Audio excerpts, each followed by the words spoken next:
Hello friends. मैं आपसे एक सवाल पूछता हूँ, क्या कोई सेंट्रल गवर्नमेंट की स्कीम का नाम, सेंट्रल गवर्नमेंट की कोई स्कीम है उसका नाम स्टेट गवर्नमेंट बदल सकती है? अगर कोई सेंट्रली स्पॉन्सर्ड स्कीम है या सेंट्रल सेक्टर स्कीम है, ठीक है, उसका नाम स्टेट गवर्नमेंट इम्प्लीमेंट करते वक्त बदल सकती है।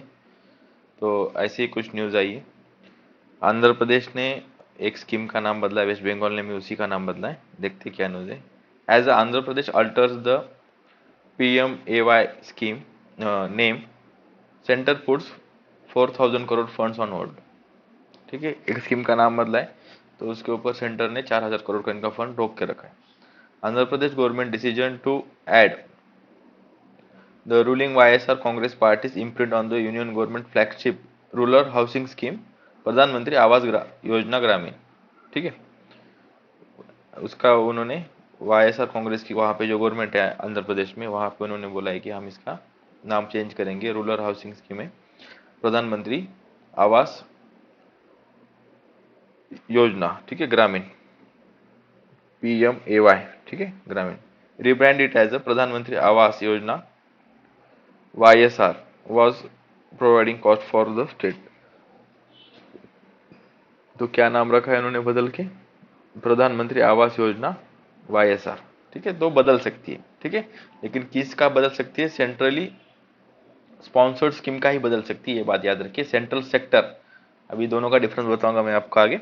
बस इतना याद रखिए कि जो सेंट्रली स्पॉन्सर्ड है उसका के वो नाम बदल सकते हैं, क्योंकि उसके अंदर उनका कंट्रीब्यूशन रहता है पैसे का, इसकी वजह से वो बदल सकता है और उन्होंने बदला है, ये उन्होंने बोला है। तो इसके ऊपर उन्होंने 4,000 करोड़ का 4,000 करोड़ रुपए उनके जो उनको अलॉट करने थे वो फाइनेंस मिनिस्टर नहीं किए। यही इस न्यूज़ के अंदर है। और वेस्ट बंगाल का भी यहाँ पे एक एग्जाम्पल दिया गया।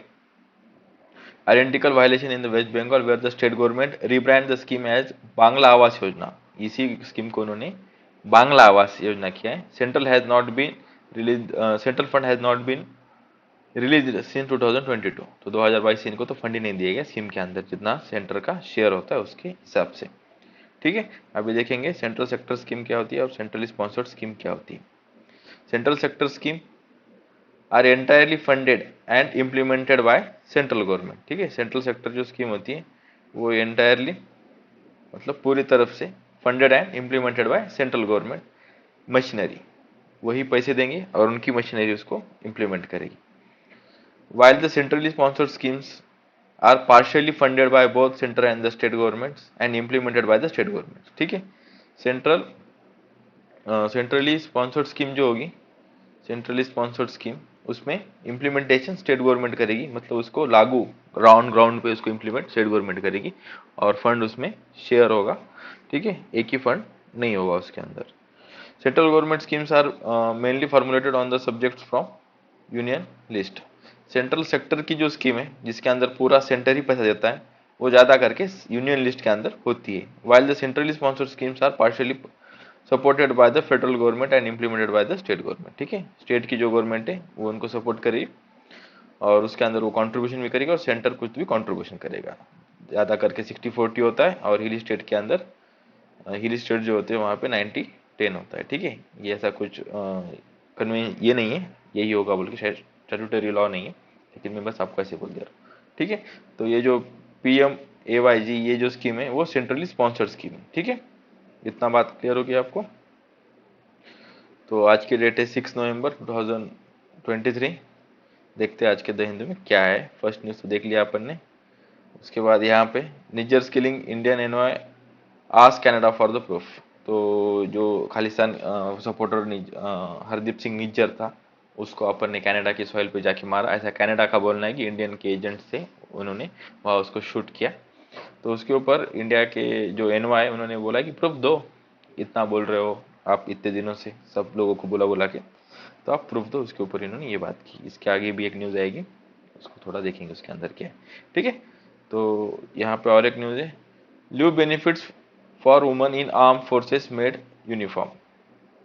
ठीक है, defence minister Rajnath Singh approved proposal to grant maternity, child care and child adoption leave to the women soldiers, sailors, air warriors on par with officers. ठीक है, जो सोल्जर्स होते हैं, मतलब जो सैनिक होते हैं, उनको भी ऑफिसर के जैसा अभी कहाँ कहाँ पे बेनिफिट मिलेगा, ग्रांट मैटरनिटी, उसके बाद चाइल्ड केयर और चाइल्ड अडॉप्शन, इन चीज़ों तीन चीज़ों के अंदर उनको मैटरनिटी लीव मिलेगी।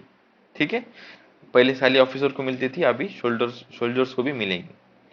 The measure would improve the working condition for women in the military as it would help them balance their professional and family life in a better manner.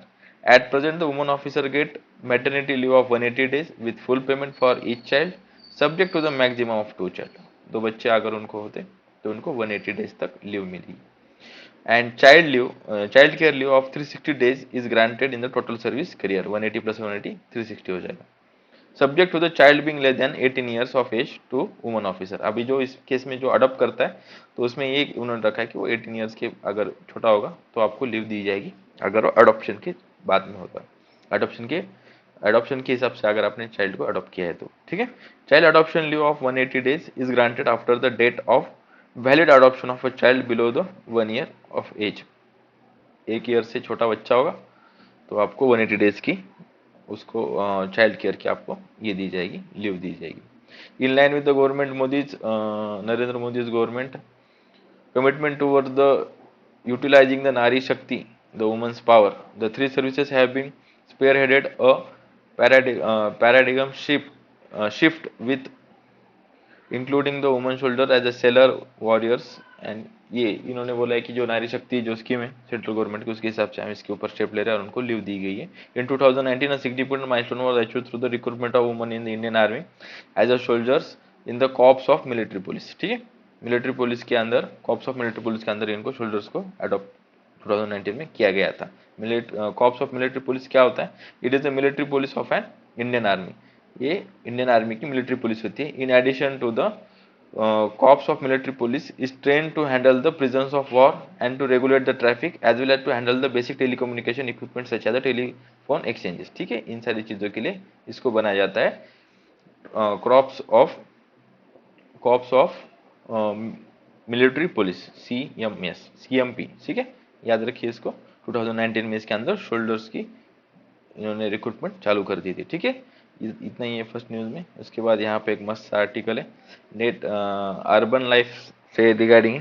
ठीक है, देखते हैं एडिटोरियल में क्या है। 13 अक्टूबर को वर्ल्ड सिटीज डे था। ठीक है, तो उसके अंदर उन्होंने बोला कि financing sustainable urban future for all, ये उसकी थीम थी। तो इसमें जो बोला है कि जो अर्बन सिटीज हैं उनको आप फाइनेंस करो फॉर द सस्टेनेबल फ्यूचर के लिए, ये उन्होंने बोला। और उन्होंने बोला कि जो एयर पोल्यूशन है उसकी वजह से 10 साल तक का लाइफ एक्सपेक्टेंसी कम हो रहा है। एक रिपोर्ट आई है इपिक नाम की, रिपोर्ट रिलीज्ड बाय इपिक का क्या लॉन्ग फॉर्म है? Energy policy institution at Chicago. उन्होंने क्या बोला? shows out that the 50 of the most polluted city in the world, 39 are in India। दुनिया की 50 मोस्ट पोल्यूशन से पॉपुलेटेड जो पोल्यूटेड सिटीज है, ठीक है, तो उसमें से 39 सिटीज इंडिया के अंदर है। और इसकी वजह से इंडिया के अंदर इस रिपोर्ट के हिसाब से, इपिक की जो रिपोर्ट आई उसके हिसाब से 5.3 ईयर्स लाइफ लूज हो रही है हर बंदे की इंडिया के अंदर। एवरेज लाइफ एक्सपेक्टेंसी लूज होती है, Indian lose 5.3 years of life. Important point है, आप इसको क्लाइमेट चेंज के इशू पे लिख भी सकते हो। ठीक है, कुछ लोग बोलते हैं कि नॉर्दर्न इंडिया में हवा कम तेज बहती है, इसकी वजह से वहाँ पे पोल्यूशन ज़्यादा है। जैसे कि दिल्ली की बात की जाए आपने यहाँ की, तो वहाँ पे बोलते हैं कि यहाँ हवा का बहाव जो कम है, विंड ज़्यादा फ्लो नहीं करती, इसकी वजह से यहाँ पे पोल्यूशन स्टैग्नेंट रहता है। लेकिन ऐसी बात नहीं है। आजकल द सदर्न इंडिया जैसे कोस्टल सिटीज़ होगी, मुंबई वगैरह, तो वहाँ पे भी आपको पोल्यूशन मिलेगा। तो उसका क्या रीज़न दोगे? तो इसका मतलब है ओवरऑल पोल्यूशन बढ़ ही रहा है इंडिया के अंदर। ठीक है, और इसका सबसे बड़ा रीज़न बोला जाता है कि ट्रांसपोर्ट, इसको ही एक बड़ा रीज़न माना जाता है। इसका कोई साइंटिफिक ये नहीं है कि ट्रांसपोर्ट को क्यों माना जाता है, लेकिन ट्रांसपोर्ट एक 60% जो अर्बन पोल्यूशन होता है वो ट्रांसपोर्ट की वजह से होता है।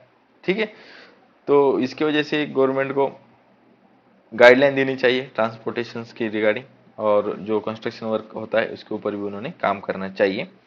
नॉर्थ इंडिया में ये बोला जाता है कि जो दिसंबर मतलब जो विंटर्स के मंथ होते हैं वहाँ पे, अगर आप दिल्ली में रहते होगे तो आपको पता होगा कि वहाँ पे पूरा स्मॉग जमा हो जाता है, आपको आगे का बंदा भी नहीं दिखता रोड पे चलते हुए।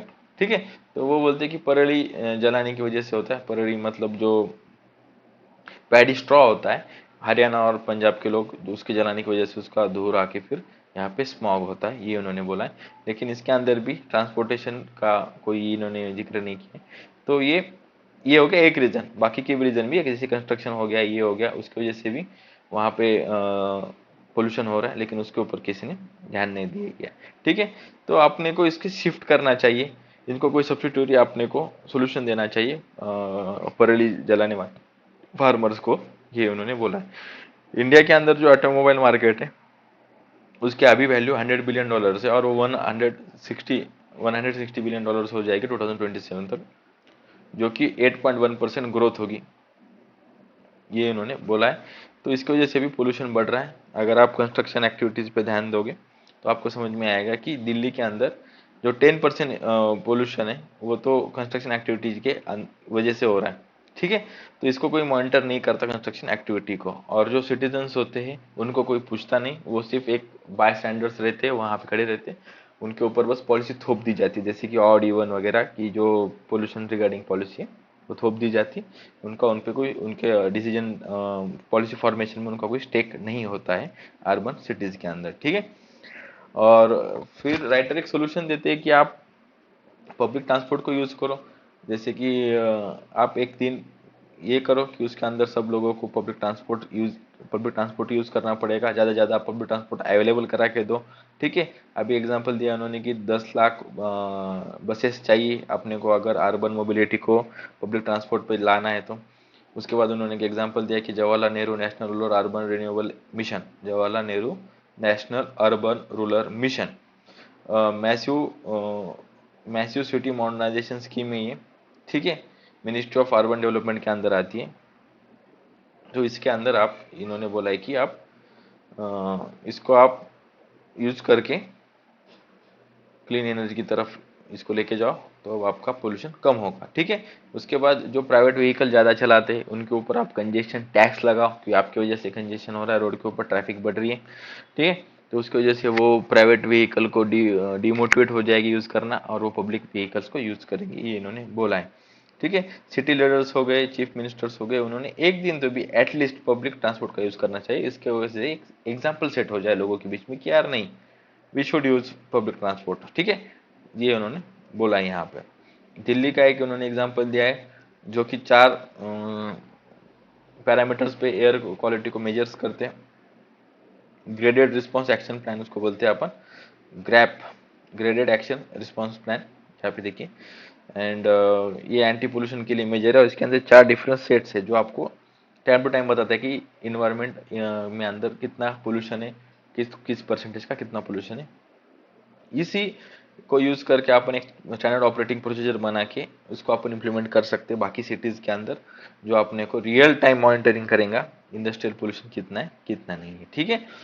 और जो सिटी की प्लानिंग है वो पहले से ठीक से नहीं होती, इसकी वजह से उसको रीडेवलप किया जाता है, तो उसकी वजह से ज़्यादा पोल्यूशन होता है। कि पहले ही आप जब सिटी का प्लान बनाओगे तो उसको आप पहले ही सही से बनाओ, या फिर उसको सिटी प्लान से बनाओ, तो आपको रीडेवलपमेंट नहीं करनी पड़ेगी। जब आप रीडेवलपमेंट करते हो तो फिर से और कंस्ट्रक्शन में इसमें ये हो जाता है। ठीक है। ये इन्होंने बोला, तो ये पॉइंट याद रखिए। उसके बाद स्ट्रेंथन द गवर्नेंस, तो जो दिल्ली के अंदर जो स्मॉग टावर्स बनाए गए, वाटरिंग द रोड्स, ये इससे कुछ सोल्यूशन नहीं निकलेगा। ठीक है। ये सिर्फ और मतलब बाहर से दिखने वाली चीज़ें हैं, ये इन्होंने बोला है। ठीक है। स्टैंडर्ड ऑपरेटिंग प्रोसीजर होनी चाहिए, जैसे कोविड-19 के अंदर लोगों ने सपोर्ट किया था, वैसे आप पोल्यूशन को फाइट करने के लिए एक स्टैंडर्ड ऑपरेटिंग प्रोसीजर करें, और लोगों को उसके अंदर आप पार्टिसिपेट करने के लिए बोलें। ठीक है। तो ये एक अर्बन सिटीज़ के अंदर जो पोल्यूशन की प्रॉब्लम है उससे रिगार्डिंग आर्टिकल था, इसके अंदर जो सोल्यूशन दिए वो भी अच्छे दिए, आप इसको यूज़ कर सकते हो। उसके बाद जो कतर के अंदर 8 इंडियन नेवी के एक्स ऑफिसर्स थे, उनको अरेस्ट किया गया है। उनके ऊपर एडिटोरियल है, ज़्यादा इंपॉर्टेंट नहीं है, बस मैं थोड़ा आपको इसकी थीम लाइन बताऊंगा। ये जो कतर के अंदर ट्रेनिंग दे रहे थे, ठीक है, तो पहले तो इनके ऊपर जो आरोप लगा है कि ये इसराइल को डाटा शिफ्ट कर रहे थे, ऐसा कुछ भी नहीं है। देखिए, जब कतर ने 2005 में इंडिया से भी बोला था कि यार आप हमारी नेवी को ट्रेनिंग दो, तो गवर्नमेंट को बोला, तो गवर्नमेंट ने इसको कुछ ध्यान पे दिया नहीं, दिल पे लिया नहीं इन्होंने। तो जो प्राइवेट सेक्टर है इंडिया के अंदर, तो वो वहाँ पे इंटरेस्टेड थे, तो फिर उन्होंने ट्रेनिंग देना चालू कर दिया उनको, ठीक है, पैसे लेके। तो उसी अंदर एक training Qatar navy private limited एक कंपनी बनाई गई थी इंडियन नेवी ऑफिसर्स के, रिटायर्ड ऑफिसर्स के द्वारा। तो उसी के अंदर ये 8 बंदे काम करते थे जो नेवी के बंदे थे, ठीक है। तो अभी उनको अभी अरेस्ट किया गया है और स्पीडी ट्रायल के अंदर उनको कैपिटल पनिशमेंट दी गई है, ठीक है। तो अभी अपने पास जो ऑप्शन है, 2 लेवल्स ऑफ कोर्ट्स बचे, उसके ऊपर 2 कोर्ट्स है, उसके ऊपर जाके अपन अपील कर सकते हैं।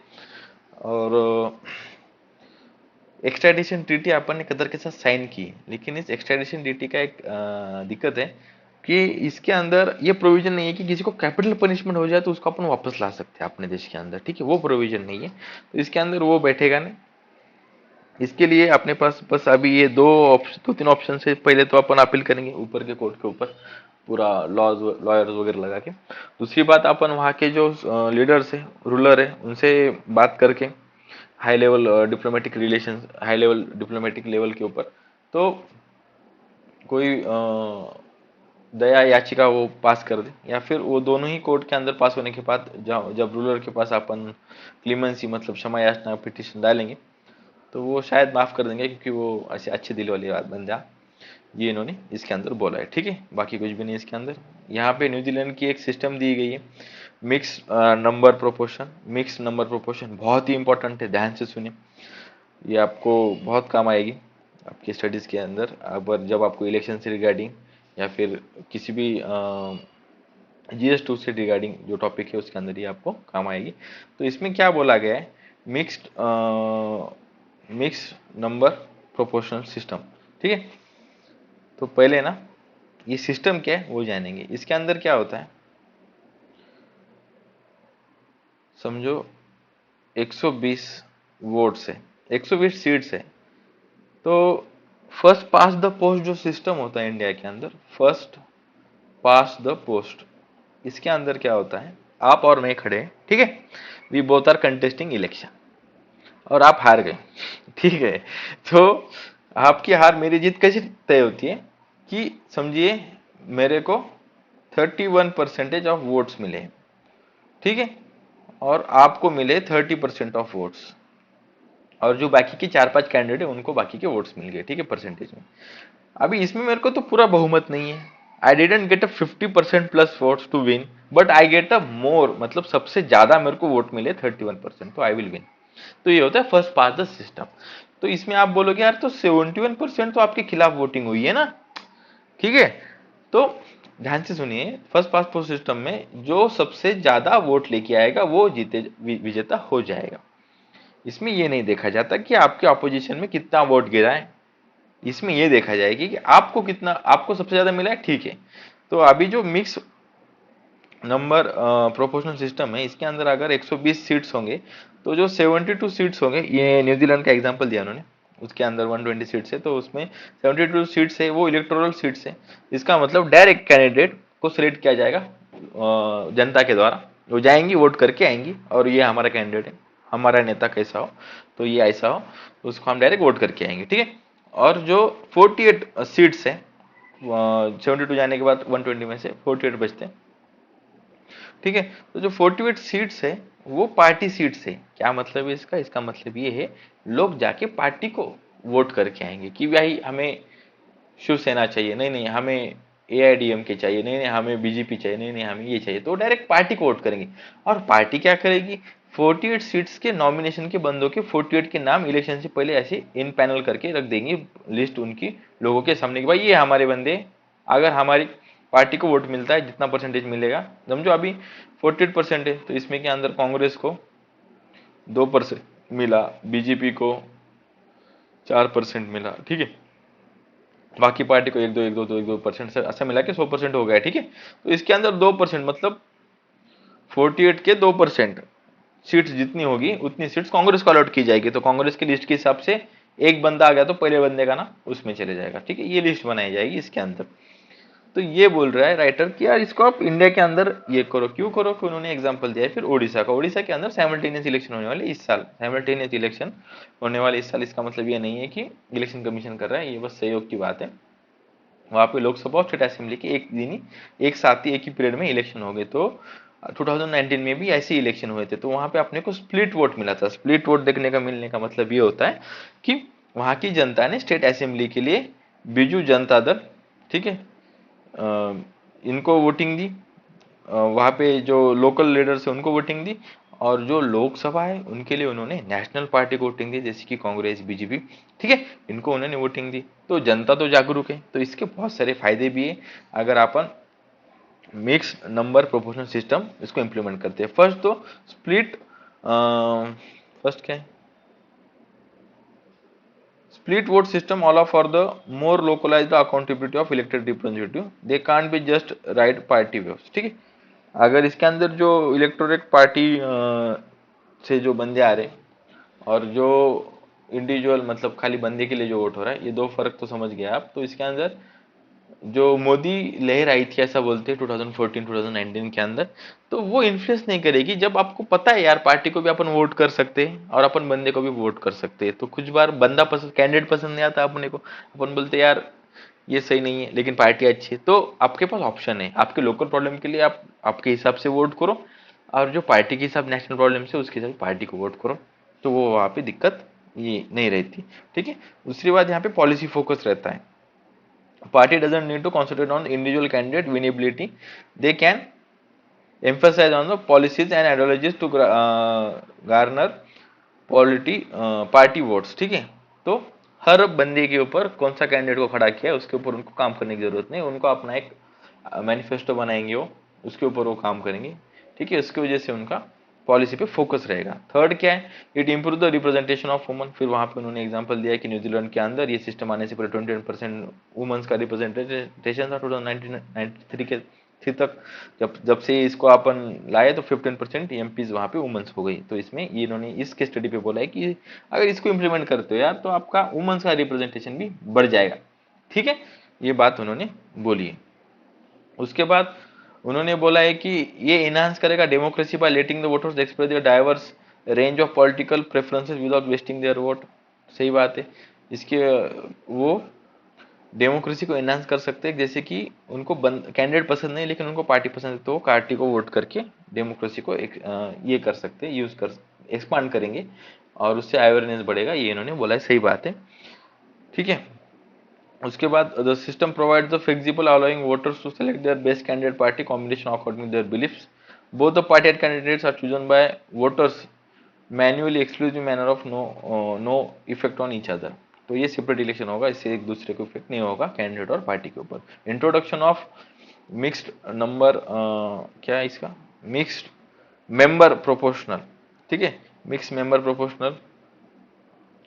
The average age of MP in the New Zealand is considerably declined.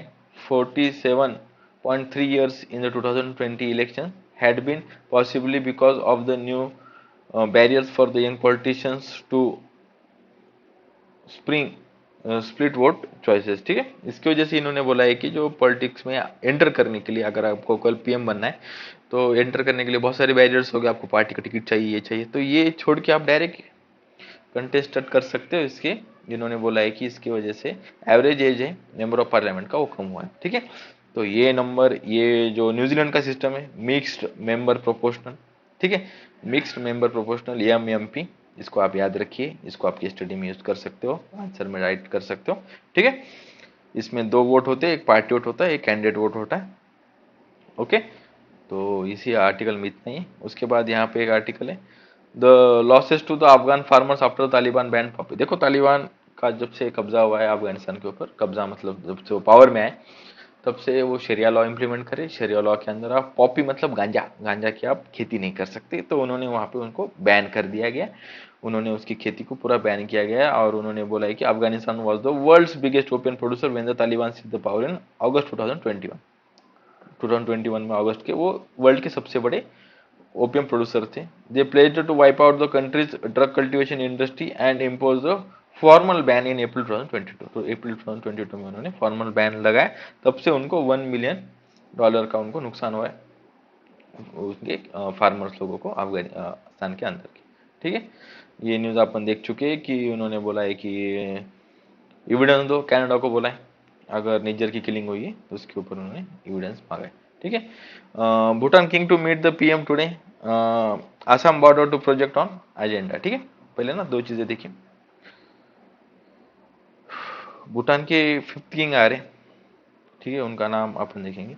Bhutan fourth king Jigme Khesar Namgyel Wangchuck landed in new Delhi and fortnight after the Bhutan Chinese signed an agreement the border deal process in the Beijing। इससे पहले वो उनके foreign minister गए थे Beijing के ऊपर, Beijing के यहाँ, और चाइना के फॉरेन मिनिस्टर से उन्होंने बातचीत की थी और उन्होंने बोला था कि अपन बॉर्डर सेटल कर लेंगे। इसका अपन अगर पीछे न्यूज़पेपर में पूरा डिटेल में अपन डिस्कशन किया है। India's concerns over the Doklam king visits is understood to be prompted by ambitious projects of Bhutan plan to border with Assam in गेलुपू। ठीक है, तो जो बॉर्डर टॉक्स होंगी उसके अंदर इंडिया का जो कंसर्न है चाइना के साथ, इनकी जो बॉर्डर टॉक्स हो रही है डोकलाम इशू के ऊपर, तो उसके ऊपर बात की, ये बोला गया है। और जो गिलुपू गिलुपू जो बॉर्डर के पास, ये यहाँ पे देखो, ये भूटान है।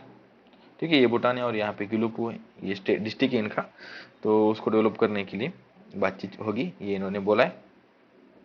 असम के साथ वो एक कॉरिडोर बनाएंगे, देखेंगे आगे। The Bhutan king flew to the new Delhi from Guwahati which was the first ever official visit by Bhutanese monarch to the Assam. Assam को ये पहली बार गए थे और वहां से वो दिल्ली आए। He discuss the connectivity and infrastructure initiatives with Assam Chief Minister Himant Biswa Sharma, including the plans for the first India Bhutan rail link। एक इंडिया भूटान की रेल लिंक के लिए रिगार्डिंग उन्होंने उनसे बात की। 57 kilometre line connecting the Kokrajhar and Gelephu where the Bhutan plan to build a international airport. ठीक है, तो आसाम के अंदर और यहाँ से एक ऐसी एक लाइन बनेगी रेल लिंक, तो उसको कनेक्ट करेंगे, ये इन्होंने बोला है। आसाम के अंदर कोकराझर और भूटान के अंदर गेलुपू के पास। ठीक है, Gelephu project is also called as Sarpang district special economic zone. जो सेरुपू को डेवलप करेंगे उसको सरपांग डिस्ट्रिक्ट भी बोलते हैं। ठीक है, ये बात याद रखिए। उसके बाद ये इस साल इनकी दिस किंग्स जिमी खरसे second visit Jigme Kesar's second trip to the India this year after his visit in April, which had closely followed by an announcement in the progress in Bhutan Chinese talk on resolving their border issues, a talk of the alarm bell in Delhi over the protection of India's special friend and neighbor, which doesn't present have diplomatic relations with China, becoming very closely involved in the bilateral relations with the Beijing, while allowing sealing up border deals that could bring the China into PLA into a closer range of Indian border। ठीक है, जो भूटान है उनका कोई relation नहीं है diplomatic relation China के साथ, लेकिन अभी उन्होंने बोला है कि हम चाइना के साथ तो डिप्लोमेटिक रिलेशन बनाएंगे, बिल्कुल बनाएंगे, उनके साथ बॉर्डर रिजॉल्व करेंगे। तो देखते हैं इंडिया के लिए इसका क्या साइड इफेक्ट होगा। ठीक है, ahead of FATA review centre asked the major to implement the suggestions. जो फाइनेंशियल एक्शन टास्क फोर्स का उसका रिव्यू होगा इंडिया के अंदर, तो सेंट्रल गवर्नमेंट ने कुछ उसके ऊपर एक्शंस रिव्यू करने के लिए कुछ स्टेप्स लिए। Ahead of the India's mutual evolution है, India's mutual evolution by the financial action task force, the union government asked the several measure to implement the inter governmental bodies recommendation made following 2010 review. 2010 के अंदर जो review हुआ था तो उन्होंने कुछ recommendation दिए थे इंडिया को, तो उसको फॉलो करने के लिए इंडिया ने बोला है। Including notification of practice in the chartered accountants company secretaries and cost management consultants reporting the entities. तो इससे regarding CS chartered accountant, CS chartered company secretaries, ठीक है, और इससे रिगार्डिंग उन्होंने बोला है जो गाइडलाइन दी गई उसको हम फॉलो करेंगे। FATF carry out the review to the determine whether its recommendation measure to curb the money laundering and terror financing have taken by the member country and if they are effective in India's on-site assessment is expected to be carried out in the November। ठीक है, नवंबर के अंदर ये mutual क्या बोलते हैं इसको, mutual evolution होगा एफएटीएफ की तरफ से, इसके लिए ये स्टेप लिए जा रहे हैं। ठीक है, इतना इसमें इंपॉर्टेंट, बाकी कुछ भी नहीं। उसके बाद